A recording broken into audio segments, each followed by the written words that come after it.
નમસ્કાર. જય શ્રી કૃષ્ણ. ગીતાજીને સમજતા પહેલાં તેની પૃષ્ઠભૂમિ સમજવી પડે. શ્રીમદ ભગવદ્ ગીતાનું વ્યાપક પ્રકાશન અને વાંચન તો થયું છે, પણ મૂળ તે પ્રાચીન જગતના ઐતિહાસિક સંસ્કૃત મહાકાવ્ય મહાભારતમાં એક પ્રસંગ રૂપે ઉદ્ભવી હતી. મહાભારત વર્તમાન કળિયુગ સુધીની ઘટનાઓનું નિરૂપણ કરે છે. ભગવાન શ્રી કૃષ્ણે પોતાના મિત્ર તથા ભક્ત અર્જુનને આ યુગના આરંભ સમયે લગભગ 5000 વર્ષ પૂર્વે ભગવદ્ ગીતા કહી હતી.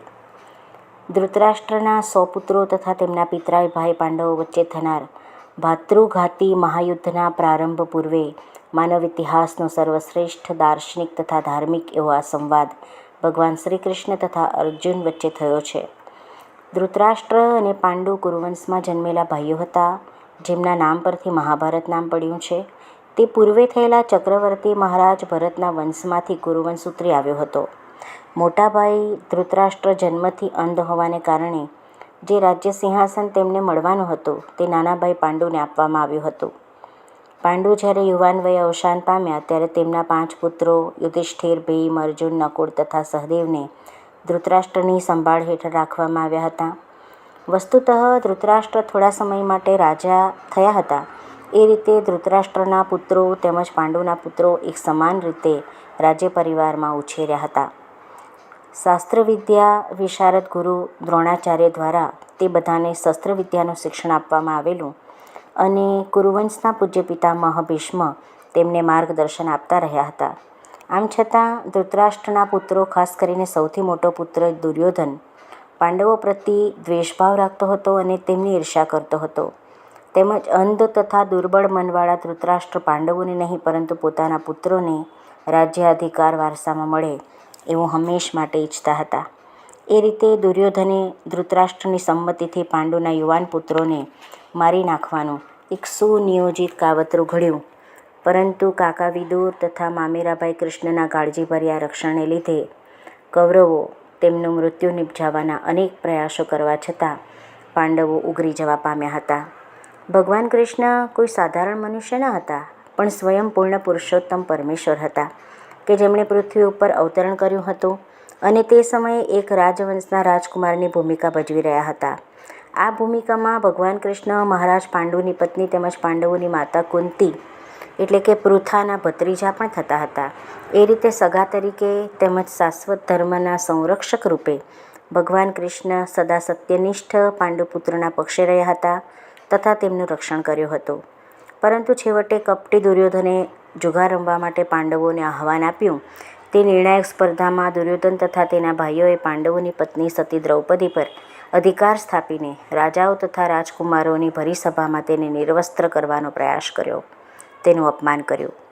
ભગવાન કૃષ્ણની દૈવી સહાયને કારણે દ્રૌપદીનું રક્ષણ તો થયું, પરંતુ દ્યુતમાં થયેલ કપટને કારણે તેમાં હારી જતા પાંડવોને પોતાના રાજ્યથી વંચિત થવું પડ્યું અને 13 વર્ષનો વનવાસ ભોગવવો પડ્યો.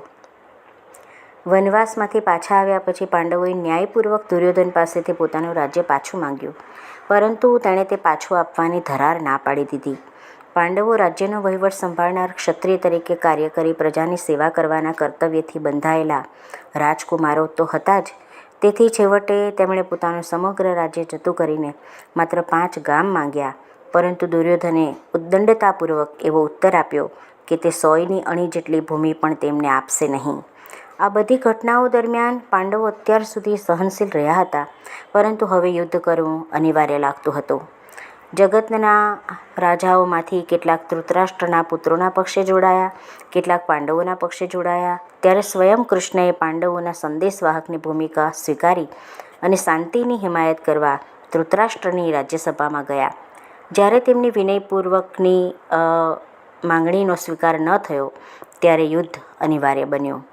અત્યંત ઉમદા ચરિત્ર ધરાવનારા 5 પાંડવો ભગવાન કૃષ્ણને પૂર્ણ પુરુષોત્તમ પરમેશ્વર માને છે એવું જાણી તેમને સન્માન આપતા હતા, પરંતુ ધૃતરાષ્ટ્રના દુષ્ટ પુત્રો તેમને ઓળખી શક્યા નહોતા.